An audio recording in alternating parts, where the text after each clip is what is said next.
Hey guys, I wanted to go through my three add-ons and two extensions that I've looked at regarding Google Chrome. The first one is called Send Comments by Alice Keeler. She does a lot of different templates. This one would allow for you to send individual comments by email to students. You would simply use this template right here that Alice has created for you. You would put in the comment title, what you would want these comments to be, and then you could send as many emails to these individual students as you wanted. For this, it would just be my commentary on their classwork.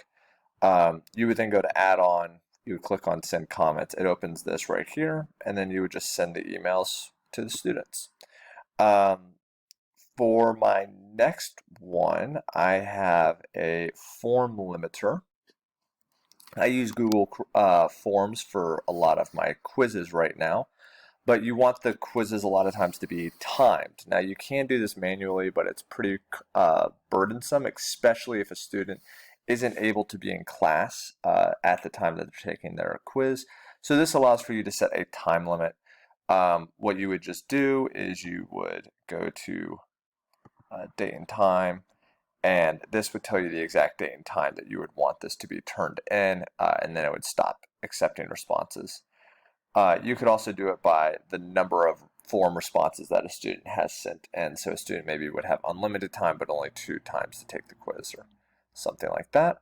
And then my third one is called Speaked, which would allow for students to have a voice feature speak back the ideas of what they've written down on a Google Doc.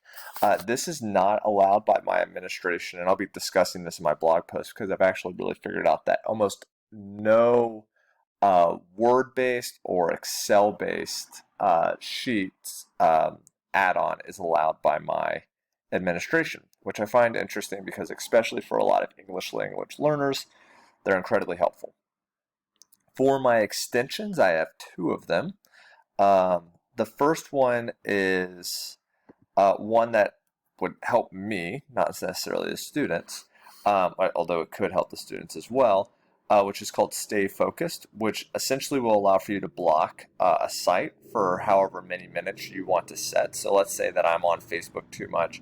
You could just set this up to where every 10 you can be on it for 10 minutes a day, and then it'll block the site for you to not be able to go back to. They have some fun things like the nuclear option, which like basically makes it impossible for you to get back on the site the rest of that day, which I just think is an interesting thing, especially for students. It could be also very beneficial because we know we get distracted using technology while learning. And then my final one is called Grade Transfer, which I highly recommend after finding this. Grade Transfer, what it does is if you grade through Google Forms, it will take the auto-populated grades that Google Form puts out. You would grab the data, and this works for my grading book platform. I don't know if it works for everybody's. And then you could just go to your grading book platform and then insert the information right there, and it would auto-populate it. I'm not going to do it right now because my students will get emails about it, and I don't really want them to see that right now. But super beneficial because copying grades over from Google Classroom to your actual official gradebook can be very cumbersome, and sometimes mistakes can be made. This kind of eliminates all of that. So those are my two extensions that I recommend, and my three extensions and my two extensions and three add-ons. Still working on the terms.